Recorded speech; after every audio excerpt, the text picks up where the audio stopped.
Welcome to iDream. ఈరోజు మనతో పాటు అవని ఫౌండేషన్ సీఈఓ అలాగే కర్మ సిద్ధాంతాన్ని బోధిస్తున్న సంతోష్ బుద్ధా గారు ఉన్నారు. మాట్లాడదాం. నమస్తే అండి, వెల్కమ్ టు అవర్ షో. నమస్తే madam, thank you, welcome. Sir, కర్మ అంటే అసలు ఏంటి? ఇది మనిషి జీవితాన్ని ఎలా ప్రభావితం చేస్తుంది? అలాగే గత జన్మ కర్మలు ఇప్పుడు మన ప్రస్తుత జీవితాన్ని ఎలా ప్రభావితం చేస్తాయి? అలాగే అంటూ ఉంటారు, మంచి వాళ్ళకే కష్టాలు వస్తూ ఉంటాయి, చెడ్డవాళ్ళు సుఖంగా ఉంటారు అనని. అసలు ఇది ఎంతవరకు వాస్తవం?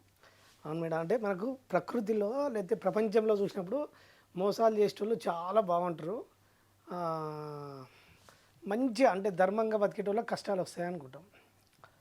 సో ఇప్పుడు మనం ఫస్ట్ మీరు అన్న టాపిక్ ఏంటంటే కర్మ అంటే ఏందో తెలుసుకోవాలి. ఫస్ట్ కర్మ అంటే ఏంది, అది మనల్ని ఎలా ప్రభావితం చేస్తుంది.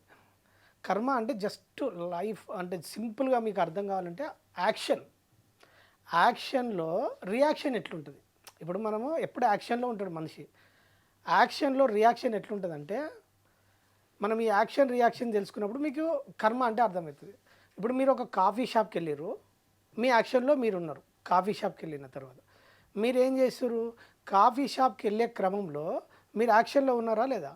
సో యాక్షన్కు మీరు ఏమైంది, వాళ్ళకు కాఫీ ఆర్డర్ ఇచ్చారు. ఆర్డర్ ఇచ్చిన తర్వాత ఆయన స్పందించలేదు.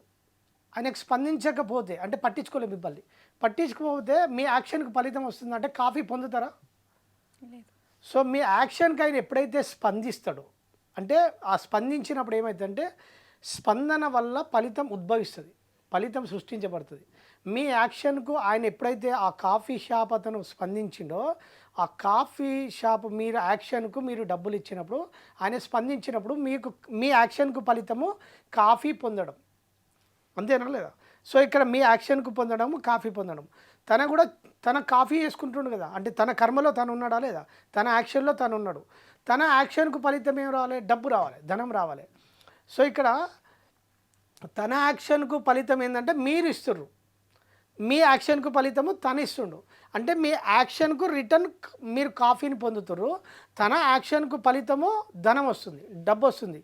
మీకు దృశ్యం చూస్తే వ్యాపారం లెక్క ఉంది, దృశ్యం చూస్తే వ్యాపారం లెక్క ఉన్నది, కానీ రియాలిటీలో దృశ్యం కాదు ఇది. మీ కర్మకు ఫలితాన్ని ఇవ్వడానికి ప్రకృతి డిజైన్ చేయబడ్డ ఒక సిస్టమ్ అది. సో మీరు అంటే మీరు యాక్షన్కు అక్కడ వ్యక్తి స్పందించినా లేదా? సో ఎప్పుడైతే ఫలితమో మన యాక్షన్కు ఫలితం ఎట్లా ఉద్భవిస్తుంది అంటే స్పందన లేకుండా ఫలితం ఉద్భవించదు. సో ఇప్పుడు ఫర్ ఎగ్జాంపుల్ ఒక టేబుల్ మీద ఇప్పుడు ఒక రైతు విత్తనాలు మొలకెత్తాలంటే అక్కడ ఒక టేబుల్ మీద ఉన్న విత్తనము ఒక అబ్బాయిని కానీ ఒక వ్యక్తిని పని వ్యక్తిని తీసుకొని రమ్మని చెప్పిన యాక్షన్ జరిగింది. ఆ టేబుల్ ఉన్న విత్తనాలు తీసుకొచ్చి ఇంకో టేబుల్ మీద పెడితే మొలకెత్తుతాయా? మొలకెత్తవు. ఎందుకంటే అక్కడ స్పందన లేదు. అదే విత్తనం భూమిలో పెట్టినప్పుడు మొలకెత్తుతుంది. అంటే విత్తనంలో జీవం ఉంది, ఆ జీవము మొలకెత్తడానికి రెండోది కావాలి. ఈ ప్రపంచం ఎప్పుడు ద్వంద్వంతో లింక్ అయి ఉంటుంది కాబట్టి ఈ రెండో దాని వల్ల ఈ భూమిలో పెట్టగానే భూమి స్పందించినప్పుడు విత్తనంలో ఉన్న జీవం ఉత్పత్తి జరుగుతుంది. సో ప్రపంచంలో మనం ఏది పొందాలన్నా మన కోసం ద్వంద్వం అంటే రెండోది ఉంటుంది, దీన్నే అద్వైతం అంటాం మనం. సో ఈ రెండో దాని వల్ల కర్మ ఫలితం ఉద్భవించింది. అంటే మనిషి ఎప్పుడు యాక్షన్లో ఉంటారు. మనం ఏ జర్నీలో చేసినా, మీరు హోటల్కి వెళ్ళినా, ఏదైనా టిఫిన్ చేసినా, లేకపోతే ఏ వ్యాపారం చేసినా రెండో దానితో ముడిపడి ఉంటుందా లేదా? సో ఈ రెండో దాని ముడిపడి ఉన్నప్పుడు ప్రతి యాక్షన్లో ఫలితం ఉద్భవిస్తుంది.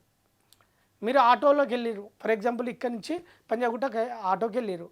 ఆటోకి వెళ్ళినప్పుడు ఆటో డ్రైవర్ స్పందించిందా లేదా? మిమ్మల్ని తీసుకెళ్ళింది కదా, ఆయనకు ఫలితం వచ్చిందా లేదా? మీ యాక్షన్కు ఫలితము జర్నీ అంటే కిలోమీటర్, అంటే మీరు అక్కడికి చేరుకోవడం మీ ఫలితం. ఇట్లా ప్రతి యాక్షన్లో ఇంట్లో కుటుంబంలో కూడా కర్మలు ఉంటాయి. కుటుంబంలో ఎప్పుడు భార్యాభర్తలు గొడవ పడతారు, తిట్టుకుంటారు, లేకపోతే భార్యను దూషించడం, లేకపోతే భార్యను కొట్టడం కానీ జరుగుతుందా లేదా? సో ఇప్పుడు ఇప్పుడు భర్త చేసిన యాక్షన్కు భార్య సఫర్ అయిందా లేదా, పెయిన్ ఫీల్ అయిందా లేదా, అక్కడ ఫలితం ఉద్భవిస్తుంది. అక్కడ బాధ అంటే సంఘటన, ఆ భార్య బాధపడుతుంది కదా. లేకపోతే మీరు సొసైటీలో వెళ్ళినప్పుడు వేరే ఎక్కడ గొడవ పెట్టుకున్నారు, ఆ వ్యక్తి బాధపడుతుందా లేదా? ఏ విషయానికైనా మనం రియాక్ట్ అయితే అది ప్రతి యాక్షన్లో స్పందన ఉంటుంది. ఈ స్పందన వల్ల ఫలితం ఉద్భవిస్తుంది. ఈ స్పందన ద్వారా వచ్చిన ఫలితమే మన జీవితంగా మారుతుంది. ఓకే, ఆ జీవితంగా మారే క్రమంలో మీకు ఫలితం ఉద్భవిస్తుంది. ఫలితం ఎట్లా ఉద్భవిస్తుంది అంటే మనం తెలిసి తెలియక ఎన్నో చెడు కర్మలు చేస్తాం. ఫర్ ఎగ్జాంపుల్ మీకు మనిషి ఎప్పుడు చెడు కర్మలలో ఎందుకు ఉంటాడంటే సత్యం అవగాహన లేకుండా, సత్యం తెలుసుకోలేకుండా చెడు కర్మలలో చిక్కుపోయి పుణ్యకర్మలు చేయకపోవడం వల్ల, అంటే నిరంతరం మనిషి జీవితంలో మనకు సత్కర్మ అంటే మీరు ఏదైతే అనుకున్నారో అనుకున్న ఫలాన్ని, అంటే అజ్ఞానంతో చేసే కర్మల ఫలాన్ని మనిషిని నెట్టుకెళ్ళే క్రమంలో మనిషి దగ్గర ఉన్న డబ్బు, అంటే నేను మంచి ఇవ్వడానికి మనిషి సంకోచిస్తాడు. అంటే కర్మ సిద్ధాంతం అంటే జస్ట్ మిర్రర్, అద్దం అంటాం కదా. సో ఇప్పుడు యాక్షన్ రియాక్షన్ జరిగింది కదా. సో మనిషి ఏం చేస్తాడంటే ఎప్పుడు తీసుకోవడానికి ఆరాటపడతాడు, ఇవ్వడానికి మనకు 10 మందికి దాన ధర్మాలు చేయడానికి మనిషి ఇష్టపడాడు. ఫర్ ఎగ్జాంపుల్ మీకు ఒక చిన్న స్టోరీ చెప్తా. పూర్వము ఒక గ్రామంలో ఒక భిక్షగాడు, ఒక పేద భిక్షగాడు, ఆ భిక్ష అతను ఏం చేశాడంటే భిక్షాటన వెళ్ళే క్రమంలో రోజు వెళ్తూ ఉంటాడు. వెళ్ళే క్రమంలో ఒక సావుకారి అంటే ఒక వ్యాపారవేత్త దగ్గర రోజు భిక్షాటనకు వెళ్తాడు. ఆ భిక్షాటన వెళ్ళే క్రమంలో రోజు ఆయన ఎంత భిక్ష ఇస్తే అది తెచ్చుకుంటాడు. అది తెచ్చుకున్న తర్వాత ఆయన ఎంత ఇస్తే అంత సగం తను తింటాడు, తను తీసుకున్న దానిలో ఇతరులకు దాన ధర్మం చేస్తాడు. ఒకరోజు చేస్తాడంటే ఆ వ్యాపారవేత్త ఏం చేస్తాడంటే, అరే నేను ఇచ్చిన దానిలో ఈ భిక్షగాడు వేరే వాళ్ళకి కొంత ఇస్తుండు, ఎందుకు ఇస్తుండో తెలియక ఒకరోజు ఏం చేస్తాడంటే ఒకటే అరటిపండు ఇస్తాడు అబ్బాయికి, ఆయనకు ఆ భిక్షగానికి. అరటిపండు ఇచ్చినప్పుడు అడుగుతాడు, ఈ అరటిపండు ఇచ్చినాక ఏం చేస్తావు, ఇప్పుడు నేను ఇచ్చిన ధనము మీరు వేరే వాళ్ళకి కొంత దానం చేస్తారు కదా, ఇప్పుడు నేను ఒకటే అరటిపండు ఇచ్చిన, ఇప్పుడు దీన్ని ఏం చేస్తామని అడుగుతాడు ఆ వ్యాపారస్తుడు. ఏముంది సౌకర్యం, ఇది నేను సగం తింటా, ఈ సగం వేరే వాళ్ళకి ఇస్తా అంటాడు. ఎందుకు అట్లా, నువ్వు ఇట్లా ఎందుకు చేస్తున్నావు అని అంటాడు. అంటే నేను గతంలో ఈ భిక్షాటన వేసినప్పుడు ఒక రామభక్తుడు, ఆయన కొంచెం మహాజ్ఞాని యోగి, వాళ్ళ ఇంటికి పోయినప్పుడు ఆ జ్ఞాని ఆ ఇంటి ముందట భిక్షాటన పెట్టినప్పుడు ఆయనే మన ఇంటి ముందట 3 జన్మల నుంచి భిక్షాటన వేసుకున్న ఒక భిక్షగాడు వచ్చిండు, అతనికి ఏదైనా భిక్ష పెట్టి పంపి అని వాళ్ళ భార్యకు చెప్తున్నానమాట. అజ్ఞాని చెప్పినప్పుడు ఆ మాట ఈయనకి వస్తుంది, భిక్షగానికి వస్తుంది.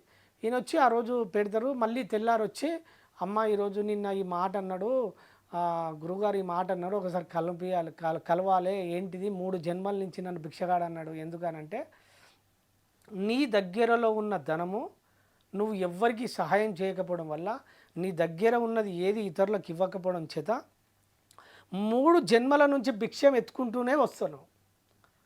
సో ఇక నుంచి నువ్వు ఇంకో జన్మ మంచిగా ఉండాలంటే నీ దగ్గర ఉన్నది ఎంతో కొంత ప్రకృతిలో లేని వాళ్ళకు సహాయం చేయని అప్పుడు ఆయన చెప్తున్నమాట. సో ఆయన ఎప్పుడైతే ఆ జ్ఞాని చెప్పిండో దాన్ని నిజ జీవితంలో ఇంప్లిమెంటేషన్ చేసుకుంటూ ఆచరించుకుంటూ వస్తాడు. ఆచరించే క్రమంలోనే ఈ వ్యాపారస్తునికి కలిసాడు అనమాట. సో అప్పుడు ఆయనకు సత్యం అర్థమైందంటే, నా దగ్గర ఉన్నది నేను ఇతరులకు ఇవ్వకపోవడం చేత ప్రకృతి నాకు ఏది ఇస్తలేదు. సో ఇప్పుడు మన దగ్గర ఇప్పుడు రైతు ఉన్నాడు మేడం, రైతు విత్తనాలు నాటకుండా పంట పండదు కదా. మన దగ్గర ఉన్న ఏదన్నా సరే, కొంచెం నీ దగ్గర 100 రూపాయలు ఉంటే కనీసం ఒక 5 రూపాయలన్నా నువ్వు వేరే వాళ్ళకు ఉపయోగపడాలి. వేరే వాళ్ళకు ఉపయోగపడకుండా ప్రకృతి నీకు ఏది సహకరించదు. ఫర్ ఎగ్జాంపుల్ ఇప్పుడు మన కనకదార సూత్రం తీసుకుందాం. ఒక పేద బ్రాహ్మణురాలు ఇంటికి వెళ్ళి ఆయన పోతాడు కదా ఆదిశంకరాచార్యులు. పోయినప్పుడు కట్టిక పేదరికం అనుభవిస్తున్నప్పుడు సాక్షాత్తు లక్ష్మీ అమ్మవారిని పిలుస్తాడు. ఆయన పిలిచి అడిగినప్పుడు అడుగుతుంది, ఎందుకమ్మా ఇంత పేదగా ఉంటే, అప్పుడు ఆమెకు ఏదన్నా ఇవ్వచ్చు కదా అని అడిగినప్పుడు ప్రకృతి నియమాలు ఒప్పుకోవు. సో ఆమె గత జన్మలలో కానీ గతంలో ఎప్పుడూ ఆమె జీవితంలో పుణ్యం లేదు, పుణ్యకర్మ లేదు. పుణ్యకర్మ లేకపోవడం చేత నేను ఇవ్వలేకపోతా అని మహాలక్ష్మి అమ్మవారు చెప్తారు.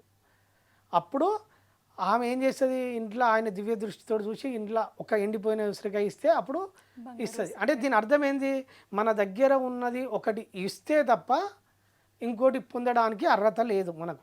సో మనం నేర్చుకోవాల్సింది ఏంటంటే, ఫస్ట్ మన దగ్గర ఉన్నది ఇతరులకు ఇవ్వడం, ఎంతో కొంత పంచడం నేర్చుకున్నప్పుడు మనకు ప్రకృతి ఏది అవసరమో అది గుర్తించి ప్రకృతి మనకు ఆ విధంగా పరిస్థితులు నిర్ణయిస్తుంది. నిర్ణయించినప్పుడు ప్రకృతి మనకు ఫలాన్ని ఇవ్వడానికి ప్రకృతిలో ఎవరినన్నా ఎంపిక చేసుకుంటుంది. అది ఎవరినన్నా ఎంపిక చేసుకొని ఫలాన్ని ఇచ్చే క్రమంలో మీకు ఆ పరిస్థితులను డిజైన్ చేస్తుంది. ఆ పరిస్థితులను డిజైన్ చేసినప్పుడు సంబంధించిన వ్యక్తులు వచ్చి మీ జీవితంలోకి ఆ ఫలాన్ని అందజేసి పోతారు. సార్, అసలు కర్మ అంటే ఏంటి, అది మన మనిషి జీవితాన్ని ఎలా ప్రభావితం చేస్తుంది అనేది చక్కగా చెప్పారు. Thank you so much. Thank you.